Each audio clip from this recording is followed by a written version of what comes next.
दिल्ली का साहिल महज 23 साल में अपनी जान गंवा बैठा एक रईसजादे की वजह से। अपनी मां का इकलौता संतान और अपनी मां का इकलौता सहारा भी, क्योंकि सिंगल मदर रहते हुए उसकी मां ने पाल पोस कर ना सिर्फ बड़ा किया बल्कि इतना होनहार बनाया कि उसको एक दिन में 14 मेडल मिलते हैं। कमरे की तस्वीरें जब साहिल की मां दिखाती है पत्रकारों को तो बिलख बिलख के रोती है। आप देखिए मेरा बच्चा कितना होनहार था, उसके बड़े बड़े सपने थे, वो बहुत कुछ करने वाला था। उसके सारे मेडल्स की फोटो उसकी मां दिखाती है। लेकिन दिल्ली के द्वारका का ये 23 साल का साहिल अब हम सबके बीच में या अपनी मां के पास सिर्फ इसलिए नहीं है क्योंकि एक रईसजादा सड़कों पे स्कॉर्पियो सहित बड़ी बड़ी और लग्जरी गाड़ियों को लेकर ये निकलते हैं और जो दिखे उसकी जान ले लेते हैं। और नाबालिग होने की वजह से कितने छूट रहे हैं ये भी आप सिलसिलेवार तरीके से नोटिस कीजिए। बीते एक महीने में ऐसी कई घटनाएं हुई हैं जिसमें सबसे हाई प्रोफाइल केस तो कानपुर का रहा, जहां लग्जरी कार लेकर एक शख्स निकलता है नाबालिग, और वो भी किसी की जान लेता है और उसके बाद बच के निकल जाता है। आनंद फानंद में उसके परिवार वाले दिल्ली भेज देते हैं। और ठीक यही होता है साहिल के गुनाहगारों के साथ भी। स्कॉर्पियो गाड़ी से इस तरीके से रौंदा जाता है उसे साहिल को कि उसकी मां बताते बताते सहम जाती है कि 50 फीट उछल गया वो जब उसे धक्का मारा।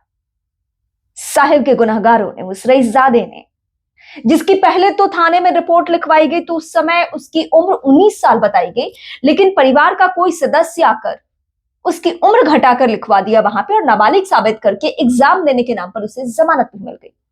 मामला ये पुराना है, 3 फरवरी का है, लेकिन जब मां को लगा कि अब मुझे कहीं से भी मदद नहीं मिल रही है, मैं हारती जा रही हूं, उन्होंने रोते हुए कहा कि मैं अपना बेटा वापस नहीं ला सकती हूं किसी भी सूरत में, वो मेरे पास लौट कर नहीं आएगा, लेकिन कम से कम मैं आवाज तो उठाऊं जिसकी वजह से साहिल की आत्मा को शांति भी मिले और साहिल जैसी स्थिति किसी और की ना हो।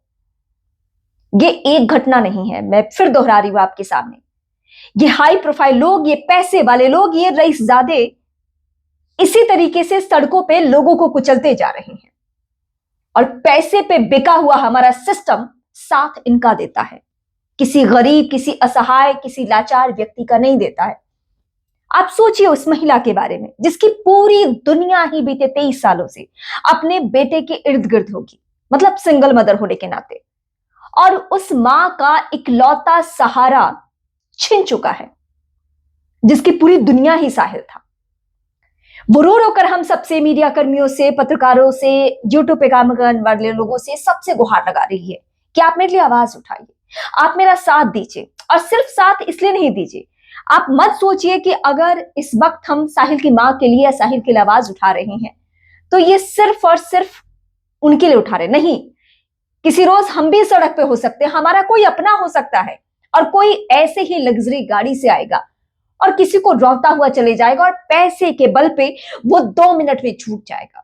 हमें इसके लिए आवाज उठानी है कि प्रेशर बने और ये रईसजादा सलाखों के पीछे हो जहां इसकी असली जगह है। और यही नहीं, जिस जिस घटना में हाई प्रोफाइल लोग होते हैं वो पैसे के बल पे सबको खरीद लेते हैं। सबको मतलब सबको, यहां बिकता सब है, बस खरीदने वाले के पास पैसा होना चाहिए। मैं सिस्टम कह रही हूं तो इसका मतलब ये नहीं कि मैं खुलकर नहीं बोल सकती हूं। कोर्ट, कचहरी, पुलिस सब बिक रहे हैं और इसीलिए इस तरीके के लोग बहुत जल्द छूट जाते हैं। मेरी आप सभी से गुजारिश है और साहिल की मां भी आप सभी से गुजारिश कर रही है कि आप आवाज उठाइए। आप इस वीडियो को शेयर कर सकते हैं या आप अगर चाहें तो आप खुद वीडियो बना के बात कर सकते हैं। आप मुझे कमेंट करके बता सकते हैं कि ऐसे लोगों के साथ क्या सुलूक होना चाहिए। क्या हम सभी को चुपचाप बैठ जाना चाहिए? इन रईसजादों का मन और भी बढ़ेगा अगर हम चुप रहे तो। इसलिए आप आवाज उठाइए साहिल के लिए और साहिल की मां के लिए, ताकि ये रईसजादा सलाखों के पीछे जाए।